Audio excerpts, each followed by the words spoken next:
کون سی ایسی چیز ہے دنیا کی نعمت یا کوئی ایسی نعمت جو ہم امیجن کر سکتے ہوں جو ہم نے مانگی اور ہمیں نہ ملی ہو؟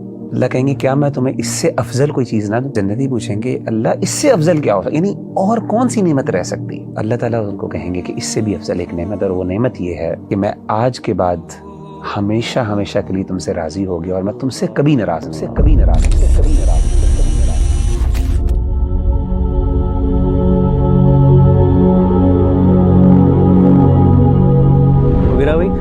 جیسے آپ کو پتا ہے کہ ہمیں ڈفرینٹ کالز آتی ہیں جنرل نمبر پہ، کاؤنسلنگ کے حوالے سے کویریز آتی ہیں، کویسچنز آتے ہیں۔ ایک جو فریکوینٹ کویسچن ہے جو ہم سے پوچھا جاتا ہے وہ یہ کہ ہم معاف کیسے کریں کسی کو، اور بہت زیادہ کیسز ہیں۔ مثال کے طور پر میں آپ کے ساتھ ایک کیس شیئر کرتا ہوں۔ وہ کیس یہ ہے کہ مجھے خاتون کی کال آئی اور انہوں نے کہا کہ میں اپنی ساس کو معاف نہیں کر سکتی، اور آپ بلیو کریں گے کہ وہ ساس اب دنیا میں نہیں ہے، وہ دنیا میں نہیں ہے، ان کو اس دنیا سے گئے ہوئے سال سے بھی زیادہ ہو چکا ہوا ہے، لیکن وہ کہتی ہیں کہ انہوں نے میرے ساتھ کچھ ایسا کیا ہوا ہے، میرے ساتھ کچھ ایسی زیادتی یا میرے سے کچھ ایسے الفاظ بولے ہیں یا مجھے اس طرح میری تذلیل کی ہے کہ میں اب ان کو معاف نہیں کر سکتی۔ اور انہوں نے ان کی خدمت بھی کی، جتنا ہو سکتا تھا انہوں نے خدمت بھی کی، لیکن اب ان کو معاف نہیں کر سکتی۔ انہوں نے بہت کوشش کی اور وہ بار بار کوشش کرتی ہیں، لیکن ان سے معاف نہیں کیا جاتا۔ اور یہ عام طور کے اوپر بھی وغیرہ بھائی ایک انسان کسی بندے کو معاف کرنے میں جلدی نہیں کرتا، تو وغیرہ بھائی یہ کیسے کسی انسان کو ہم جلدی معاف کریں اور ہمارے دل میں وہ جو ایک نیگیٹیوٹی رہ جاتی ہے کسی کے بارے میں وہ نہ رہے؟ میں سمجھتا ہوں کہ کسی بھی بندے کے لیے سب سے بڑی معاف کرنے کی جو موٹیویشن ہے نا وہ یہ ہونی چاہیے، اور میں سمجھتا ہوں اگر یہ موٹیویشن نہیں ہے اس کے لیے تو پھر اس سے بڑی موٹیویشن کیا ہو سکتی ہے کہ اس کو اللہ کہیں کہ اے میرے بندے تو میرے لیے معاف کر دے، اس کے بدلے میں تجھے معاف کر دوں گا۔ میں آپ کو ایک تھوڑا سا واقعہ سناتا ہوں، اس کو ذرا میں ریلیٹ کرتا ہوں کہ یہ بات کتنی بڑی ہے۔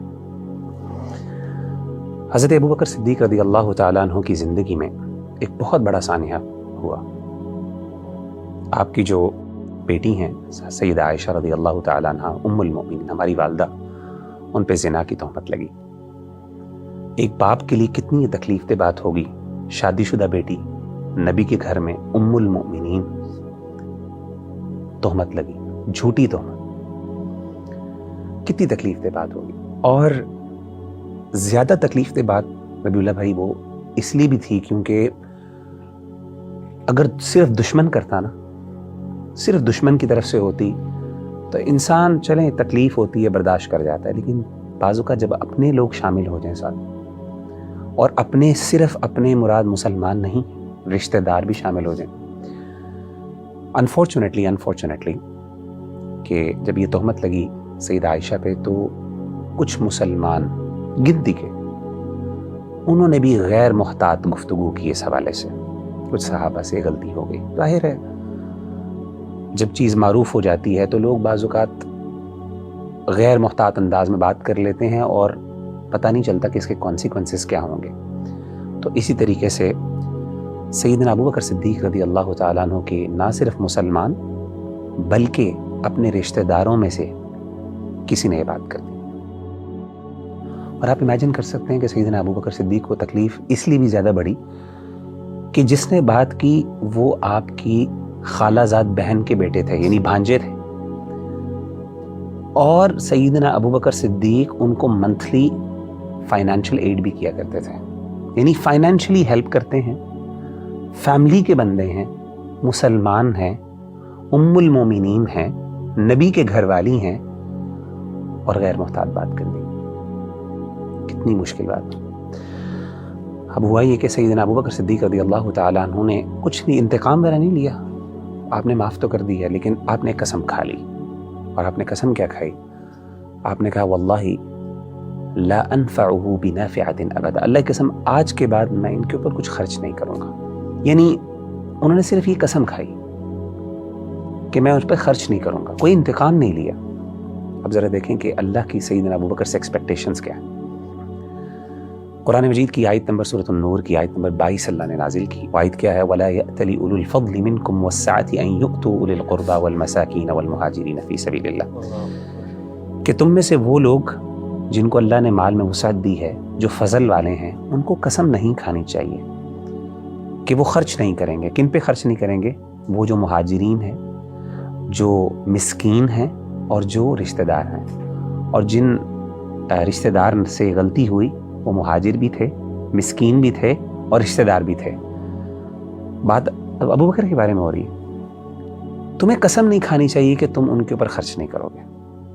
تمہیں کیا چاہیے؟ تم سے رسپانس کیا ایکسپیکٹڈ ہے؟ ذرا یہ تو سنیے گا. فَلْيَعْفُوا وَلْيَصْفَحُوا, معاف کر دو, وَلْيَصْفَحُوا, اور درگزر کرو. یہ جو دو ورڈز ہیں نا, عفو, الصفح, یہ دو ورڈ ذرا اس پہ ذرا سمجھیں یہ ورڈز کیا ہیں. امام قرطبی رحمہ اللہ اس کی وضاحت کرتے ہیں, بہت بڑے مفسر ہیں. وہ کہتے ہیں معافی کہتے ہیں ترک مؤاخذۃ بالذنب. معافی کا مطلب, عفو کا مطلب یہ ہے کہ آپ نے انتقام نہیں لیا, سزا نہیں دی, that's it. لیکن الصفح اس کا ہم ترجمہ درگزر کرتے ہیں, اس کا مطلب کیا ہے؟ وہ کہتے ہیں اس کا مطلب ہے ازالۃ اثرہ من النفس, کہ انسان اپنا دل بھی صاف کر دیں. اب ذرا امیجن کریں کہ ابو بکر کی تکلیف کو ذرا امیجن کریں, ایک باپ کی تکلیف کو, اور اپنے مسلمان رشتہ دار جن پہ خرچ کرتے ہیں, جن پر احسانات کرتے ہیں, ان سے یہ غلطی ہوگی اور قسم صرف یہ کھائی کہ خرچ نہیں کروں گا. یعنی خرچ کرنا فرض بھی نہیں تھا. کون سا زکوٰۃ کی بات تھی؟ زکوٰۃ بھی نہیں تھی, صدقہ کرتے تھے, فرض بھی نہیں تھا. اللہ نے کہا ابو بکر نہیں, معاف بھی کرنا ہے, معاف کرنے کے ساتھ ساتھ دل بھی صاف کرنا ہے, یعنی دل میں بھی کچھ نہیں ہونا چاہیے. اب امیجن کریں کہ ابو بکر کے لیے کیا ان ریٹرن ہے. یعنی ٹھیک ہے اللہ میں کر لوں گا, یہ بہت بڑی بات ہے کہ چلے بندہ کہتا ہے معاف کر دیا, لیکن دل نہیں صاف ہوتا. دل میں جو تکلیف اور وہ دل کا زخم جسے کہتے ہیں نا, وہ تو صرف جس کو لگتا ہے وہی محسوس کر سکتا ہے. اللہ نے کہا کہ ابو بکر الا تحبون ان یغفر اللہ لکم, کیا تم نہیں پسند کرتے کہ اس کے بدلے اللہ تمہیں معاف کر دے؟ اچھا ربی بھائی, آپ نا ذرا اس بات پہ غور کریں. میں آپ سے ایک سوال کرتا ہوں, مجھے یہ بتائیے کہ سیدنا ابو بکر صدیق رضی اللہ تعالیٰ عنہ کیا کوئی بہت گناہ گار آدمی تھے؟ نبی کے بعد ابو بکر صدیق رضی اللہ تعالیٰ اس امت میں سب سے بہترین, اللہ معاف کرے, کیا کوئی ان سے بڑا گناہ, کوئی چوری, کوئی شراب, کوئی اس طرح کی غلطیاں ہوتی تھیں؟ بالکل. آپ مجھے بتائیں ان کے لیے معافی کی موٹیویشن کیا ہے؟ یعنی کوئی مجھ جیسا گناہ گار ہو تو وہ اس کے لیے تو معافی کے جی سارے گناہ معاف ہو جائیں گے, تم اس کو معاف کر دو, اس کے لیے تو موٹیویشن سمجھ آتی ہے. لیکن ابو بکر کے لیے کیا اس میں موٹیویشن تھی کہ ابو بکر نے کہا, جیسے ہی اللہ نے کہا الا تحبون ان یغفر اللہ لکم, تو سیدنا ابو بکر نے کہا بلا یا ربنا, اے میرے رب کیوں نہیں, ہم پسند کرتے ہیں اور اس کے لیے سب کچھ قربان کرنے کے لیے تیار ہوں کہ تم مجھ سے راضی ہو جاؤ. میں نے اس پہ غور کیا, میں نے کہا یار کیا اس میں ایسی چیز ہے. تو مجھے اس بات کا احساس ہوا کہ یہ جو اللہ کی رضا اور اللہ کی جو معافی ہے اور اللہ کی خوشنودی ہے نا, اس کی لذت کا احساس نا یہ بہت کم لوگوں کو ہوتا. آپ کو پتہ ہے, حدیث سناتا ہوں آپ کو, نبی صلی اللہ علیہ وسلم نے فرمایا کہ جب اہل جنت جنت میں چلے جائیں گے نا, تو پھر اللہ تعالیٰ اپنے جنتیوں سے کہیں گے یا اہل الجنہ, اے جنتیوں کچھ چیز چاہیے تمہیں؟ تو جنتی کہیں گے اللہ کون سی ایسی چیز ہے دنیا کی نعمت یا کوئی ایسی نعمت جو ہم امیجن کر سکتے ہوں جو ہم نے مانگی اور ہمیں نہ ملی ہو. اللہ کہیں گے کیا میں تمہیں اس سے افضل کوئی چیز نہ دوں؟ جنتی پوچھیں گے اللہ اس سے افضل کیا ہو, یعنی اور کون سی نعمت رہ سکتی؟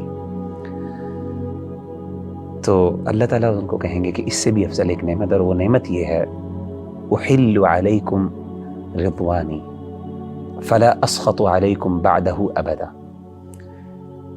کہ میں آج کے بعد ہمیشہ ہمیشہ کے لیے تم سے راضی ہو گیا اور میں تم سے کبھی ناراض نہیں ہوں گا. یہ دو بڑے انعامات ہیں, یعنی جنتی جو جنت کی خوشیاں اور جنت کی نعمتیں اپنی جگہ پہ, لیکن دو ایسے انعامات ہیں جو اللہ کی, جسے کہتے ہیں نا ایک اسپیشل گفٹس جو اللہ کو ملیں گے, کہ اللہ کا دیدار ہے, اور دوسرا یہ اللہ کا گفٹ ہے کہ اللہ کہے گا میرے بندے میں ہمیشہ ہمیشہ تجھ سے راضی ہو گیا. اس وقت اہل جنت کو احساس ہوگا کہ جو اللہ کا راضی ہونا یہ کتنی بڑی نعمت ہے. آج ہم شاید نہیں کر سکتے. اصل میں ابو بکر کو وہ احساس ہو گیا, اتنے باکردار آدمی ہیں لیکن اتنے ہی احساس ہے اس بارے میں. ربیع اللہ بھائی, میں سمجھتا ہوں کہ one of the major reasons why ہم کیوں نہیں لوگوں کو معاف کرتے ہیں, ہمیں لگتا ہے شاید معاف کرنے سے نا ہم چھوٹے ہو جائیں گے. انا کا مسئلہ ہے نا, ایسا ہی ہے. یعنی لوگ کیا کہیں گے, یار انتقام نہیں لے سکا, بیچارہ مجبور تھا, کمزور آدمی تھا, کیونکہ نیچرلی وہ بیچارہ کمزور ہوتا ہے وہی انتقام نہیں لیتا، لیکن جس کے پاس اختیار ہوتا ہے زیادہ، وہ اللہ معاف کرے اس کو ایسی جگہ پہ پہنچا کے آتا ہے کہ وہاں پہ ہم امیجن نہیں کر سکتے۔ نبی صلی اللہ علیہ وسلم کی ایک اور حدیث میں آپ نے 3 دفعہ قسم کھائی، 3 باتوں پہ آپ نے قسم کھائی، واللہ والذی نفسی بیدی، اس ذات کی قسم جس کے ہاتھ میں میری جان۔ امیجن کریں کہ نبی صلی اللہ علیہ وسلم قسم کھا رہے ہیں صحابہ کے سامنے۔ 3 باتیں کیا تھی؟ آپ نے پہلی چیز کہا ما نقصت صدقۃ من مال، پہلی بات آپ نے قسم یہ کھائی کہ صدقے سے کبھی مال کم نہیں ہو۔ اور دوسرا آپ نے کہا، آپ نے قسم کھا کے کہا، آپ نے کہا کہ تم میں سے کوئی بندہ اگر اس پہ کوئی زیادتی کرے اور وہ صرف اللہ کے لیے معاف کر دے تو یاد رکھو اللہ اس کو عزت میں بڑھا دیتے ہیں، الا رفعہ اللہ عزا، یہ حدیث میں الفاظ ہے۔ اور تیسری آپ نے قسم کھا کے بات کہی کہ وہ شخص جو اللہ کے لیے عاجزی اختیار کرتا ہے، ہیوملٹی ایکسپریس کرتا ہے، یہ اللہ اس کو بلندیاں عطا کرتے ہیں۔ تو یہ اصل میں نا میں سمجھتا ہوں نصیب کی بات ہے، یہ ایک فہم کی بات ہے، سمجھ کی بات ہے، اپروچ کی بات ہے۔ اگر انسان اس انداز سے اور زاویے سے سوچنا شروع کر دے، میرا خیال ہے انسان کا دل بڑا ہو جاتا ہے۔